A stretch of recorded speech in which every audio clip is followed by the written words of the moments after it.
Olá, tudo bem? Nós vamos hoje no nosso componente curricular História Social da Infância dialogar sobre educação infantil no contexto brasileiro, dimensões e análises. Essa é a nossa aula 4, parte um. E como vocês sabem, eu sou o professor Somi Soares, pedagogo e mestre em educação pela Universidade Federal de Pernambuco e doutor em educação pela Universidade de São Paulo. Quando nós falamos, né, o nosso título da nossa aula sobre educação infantil no contexto brasileiro, é importante, né, nesse processo onde nós estamos caminhando pela história do Brasil, pela história da educação no Brasil, caminhando pela análise social e econômica do nosso país, até porque a educação ela sempre está associada a uma dimensão da construção, né, social, a construção econômica do nosso país.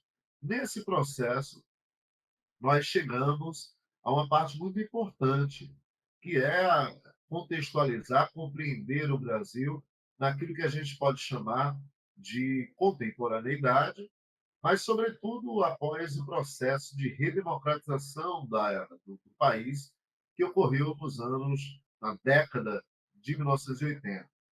Então, quando nós pensamos isso, é importante destacar o que eu chamo nesse slide de marcos legais para a educação infantil. E antes de eu falar desses marcos legais, eu queria ressaltar uma dimensão que é uma dimensão muito importante, que tem a ver muito com a nossa aprendizagem no curso de pedagogia. Eu sou pedagogo, você que está fazendo o curso de pedagogia, é importante sempre que a gente compreenda que os processos educacionais, eles são processos sociais, eles são processos que se relacionam e se fazem na construção urbana do encontro das pessoas, mas eles são processos ancorados em marcos legais. E eu quero dizer que esses marcos legais, eles são fruto da construção social. Eles são fruto também da luta política, da luta pelo direito à educação. Nós vimos em aulas anteriores, por exemplo, que a educação infantil ela estava muito mais associada ao mundo do trabalho, associada à necessidade e às demandas que se tinha das trabalhadoras poderem deixar seus filhos e suas filhas em instituições para poderem trabalhar. Significa, portanto, que quando eu falo em marcos legais da educação e da educação infantil, sobretudo a partir da década de 1980, eu estou dizendo que esses marcos legais também foram construídos na esteira do processo político de redemocratização do Brasil. Ou seja, a educação ela não está desassociada de um processo de luta política que se dá em torno da sociedade brasileira. E, no nosso caso, essa luta política significou a luta pela democracia. É interessante ver, por exemplo, que no processo republicano brasileiro, que começa em 1889, nós vamos ter processos de mais democracia e de menos democracia. Nós vamos ter períodos de ditadura, exemplo do Estado Novo, de 1937 a 1945, e da ditadura militar, iniciada em 1964, e que vai ter aí o seu fim em 1985, né, com os processos ou a volta do processo de redemocratização. Então, portanto, a luta pela democracia coincide também com a luta pela educação. E, nesse caso, pela luta do direito à educação. Nós vimos também, em aulas anteriores, que a educação e educação infantil, né, eu falo educação em geral e educação infantil em particular, ela esteve associada ao trabalho, ao mundo do trabalho. Portanto, ela esteve vinculada à dimensão econômica do país. Ora, ela continua também vinculada. Mas a luta pela democracia significou também no nosso país a luta pelo direito à educação. E quando eu falo direito à educação, eu quero dizer que educação é um bem independente da sua funcionalidade econômica. Veja, você pode estar me perguntando, Sumi, mas a educação não é importante para a economia, porque, né, ela forma também pessoas, claro que ela é importante. Mas quando eu digo que a educação ela é direito, significa dizer que eu não posso vincular a oferta educacional a sua funcionalidade econômica. Eu devo vincular a oferta educacional ao direito inalienável de qualquer pessoa em ter, né, a educação escolar, ou seja, em ter a oferta de educação em termos escolares. Então, é importante nós conversarmos inicialmente sobre isso, para agora sim falarmos dos chamados marcos legais para a educação infantil. Quando eu falo em marcos legais, eu falo basicamente em dois grandes aspectos, em dois grandes temas, né? As chamadas questões internacionais, que envolvem o direito internacional, e as questões locais, as questões nacionais, que envolvem, obviamente, o direito nacional consagrado, sobretudo, na Constituição, Constituição Federal, que é o conjunto, né, de normatizações jurídicas que fundamentam, que não fundamentam a um país, e, obviamente, há outras leis derivadas da Constituição, a exemplo da Lei de Diretrizes e Bases, do Estatuto da Criança e do Adolescente, que nós vamos conversar ainda nessa aula de hoje. Mas vamos voltar ao chamado direito internacional. O Brasil, como parte da Organização das Nações Unidas, que foi uma instituição, né, criada após a Segunda Guerra Mundial, em 1945, o Brasil ele obedece, ele é signatário, né? Ou seja, ele faz parte de um conjunto de acordos internacionais, né? Um conjunto de legislações internacionais que, de modo geral, valorizam e trazem, né, os elementos dos direitos humanos, ou seja, o Brasil é signatário de acordos internacionais que garantem os direitos humanos, que garantem, né, a educação, que garantem a saúde. Então, quando eu falo em questões internacionais, eu falo, portanto, nesse conjunto de normatizações, nesse conjunto de legislações internacionais do qual o Brasil é signatário. Nesse sentido, a educação infantil, ela também a partir da década de 1980, ela passa a ser vista como um direito também à luz desses elementos internacionais, desses acordos internacionais, dessa legislação, digamos, internacional, da qual o Brasil é, em grande medida, signatário de muitas delas. Trazendo as questões internacionais, vamos agora para as questões nacionais, para as questões locais. O marco legal para a educação infantil, eu não posso nunca deixar de citar a Constituição Federal de 1988. É importante destacar que foi, dentre as nossas constituições, a primeira Constituição do Brasil foi no Império, em 1824, 2 anos depois da independência do Brasil.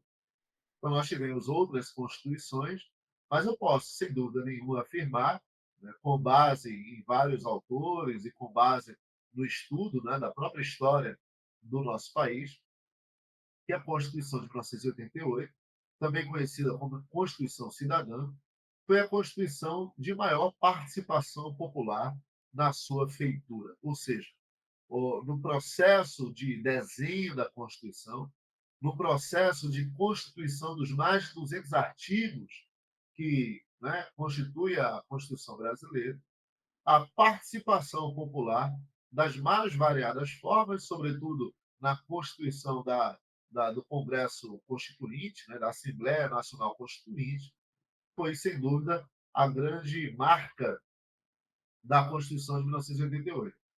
De certa forma, vai significar aquele movimento, aquele anseio por democracia que você vai ter na sociedade brasileira.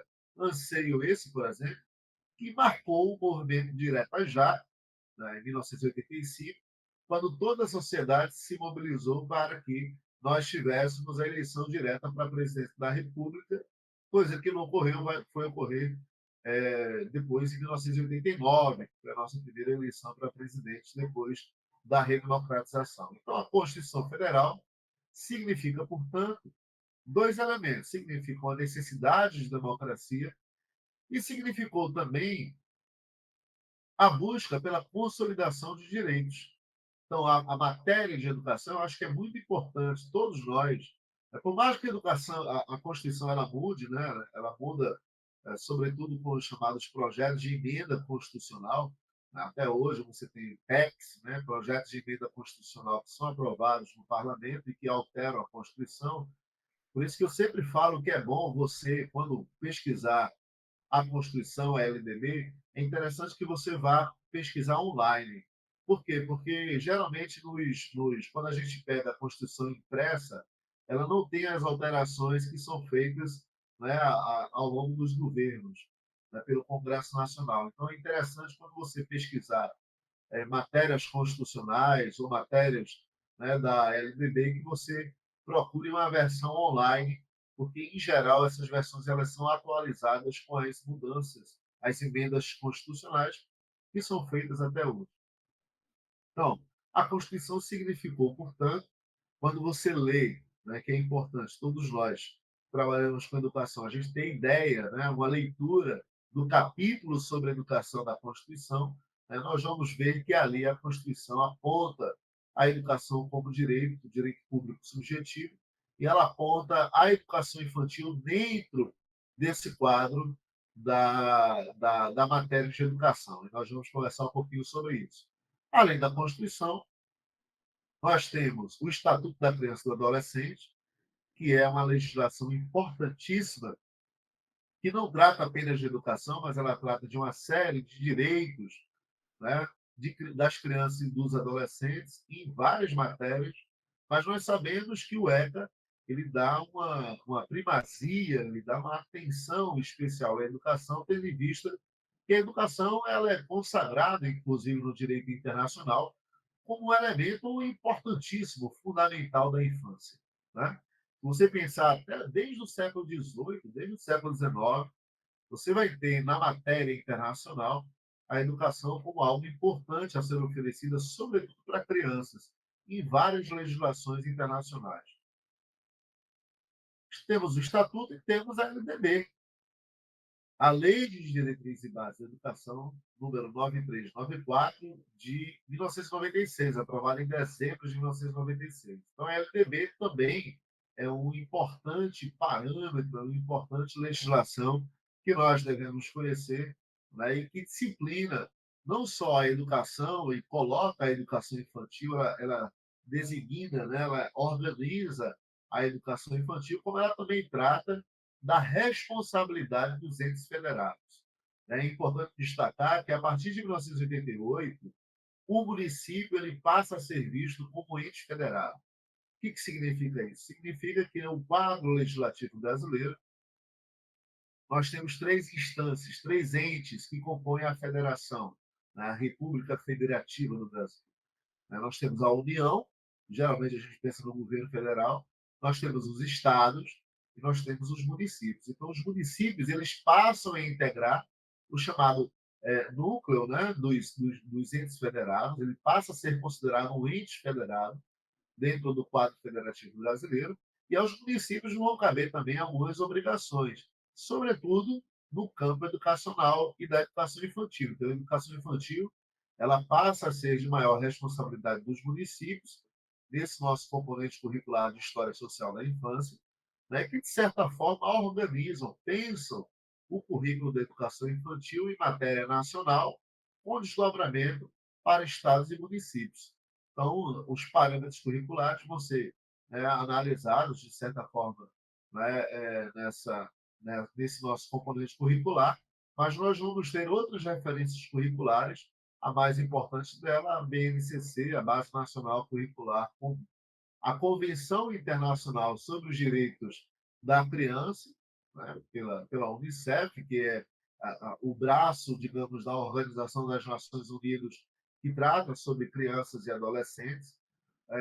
O Brasil ele vai ser um país signatário da Convenção Internacional sobre os Direitos da Criança, ou seja, o Brasil ele vai endossar, né, ele vai participar do acordo. Né? O que é uma convenção? A convenção é justamente uma série de diretrizes, uma série de normas, onde os países eles vão aderir àquele processo de garantia dos direitos da criança. Então, o Brasil, como país signatário, vai, portanto, internacionalmente, endossar a provisão, a participação e a proteção das crianças como elemento importante no seu quadro institucional. Falando agora da Constituição, né, nós temos falado bastante da Constituição nessa aula, mas eu destaco, né, ainda de forma sintética, que a Constituição ela é fruto, né, dos processos de redemocratização da sociedade brasileira. E no campo da educação, ela coloca a creche, o atendimento de crianças de 0 a 3 anos, no capítulo da educação. Isso aí é uma coisa muito importante, porque existia, no momento da formação constitucional, existia uma disputa. Né? A creche, ela vai para o capítulo de assistência social ou ela fica no capítulo de educação? Vocês viram em aulas anteriores, por exemplo, que a creche ela estava muito vinculada ao trabalho. Ou seja, você tinha mulheres trabalhadoras que precisavam deixar seus filhos, suas filhas, em alguma instituição para que elas pudessem trabalhar. Então, existia, no debate constitucional, existia a tese de que a creche ela deveria ser colocada no campo da assistência social. Por quê? Porque ela seria, para alguns, o campo da assistência às trabalhadoras e aos trabalhadores, né? Sobretudo às trabalhadoras, porque, né, aquela ideia, de certa forma, de que caberia às mulheres o cuidado com as crianças. Entretanto, a tese que saiu vitoriosa na Constituição foi de que a creche ela deveria estar no campo da educação. Isso aí foi muito importante, porque significou, na verdade, que a creche ela sai da assistência e vai para o campo do direito à educação. Lembre-se daquele nosso diálogo que fizemos no início da aula. Né? É óbvio que a educação ela tem relação com a economia, mas quando eu digo que a educação é um direito, significa que eu coloco ela num patamar superior. Ou seja, eu coloco a educação num patamar onde eu não dependo do elemento econômico para garantir o direito, para garantir a oferta. Não. Se a educação é um direito, independente do elemento econômico, independente da demanda econômica, ela passa a ser, né, algo que deve, melhor dizendo, ser ofertado como direito inalienável de cada ser humano, de cada cidadão. Né? Então, na medida em que na Constituição a creche ela vai para o capítulo de educação, ela significou a vitória daqueles e daquelas, né, que defendiam a ideia da educação como direito no sentido da educação básica completa, ou seja, do início da educação, com 0 anos, que é 0 a 3 a creche, até o ensino médio, que compreende, portanto, toda a educação básica. Então, isso aí acho que é muito importante nós destacarmos. E o outro elemento, né, seria o Estatuto da Criança e do Adolescente. Eu acho que é muito importante que nós, pedagogos, também conheçamos, né, possamos conhecer o Estatuto da Criança e do Adolescente. Muitas vezes o ECA ele é estudado apenas no campo da assistência social, ou seja, pessoas que trabalham com assistência social, assistentes sociais, que conhecem o Estatuto da Criança e do Adolescente. Mas é muito importante nós conhecermos, porque é claro que não só no que diz respeito à parte educacional, a garantia, né, a reafirmação da educação como direito, né, de crianças e adolescentes, mas é importante também nós conhecermos como, né, funciona a legislação brasileira em relação ao público-alvo que nós trabalhamos, crianças e adolescentes, sobretudo no curso de pedagogia, onde, né, muitos de nós não trabalhamos com adolescentes, mas podemos trabalhar principalmente na educação de jovens e adultos, mas o nosso foco é a criança, né, que está ali desde a educação infantil até o Fundamental 1. Então, no caso do Estatuto da Criança e do Adolescente, você vai ter como um dos elementos em destaque a definição de maioridade penal, né? Inclusive o que cabe ao Estado e como o Estado deve lidar, né, com essa fase, né, que é uma fase de não maioridade, né, inclusive em termos penais, que é a infância, né, e a adolescência, e o ECA ele traz uma série de garantias de direitos de proteção que também devem ser compreendidos por nós que trabalhamos na área de educação. Então, nós vimos, em geral, uma grande síntese, o papel desse quadro legislativo internacional, as convenções, né, internacionais, mas nós também vimos alguns dos elementos nacionais que constituem o arcabouço jurídico, né, da educação infantil e do direito à educação para crianças, sobretudo, né, crianças e adolescentes, mas sobretudo crianças, que é o nosso campo de trabalho. Nas próximas aulas, nós vamos continuar com os nossos estudos, né, sobre educação infantil, com foco na LDB e nos referenciais curriculares. Espero que vocês tenham gostado da aula. Muito obrigado pela atenção e até os próximos estudos.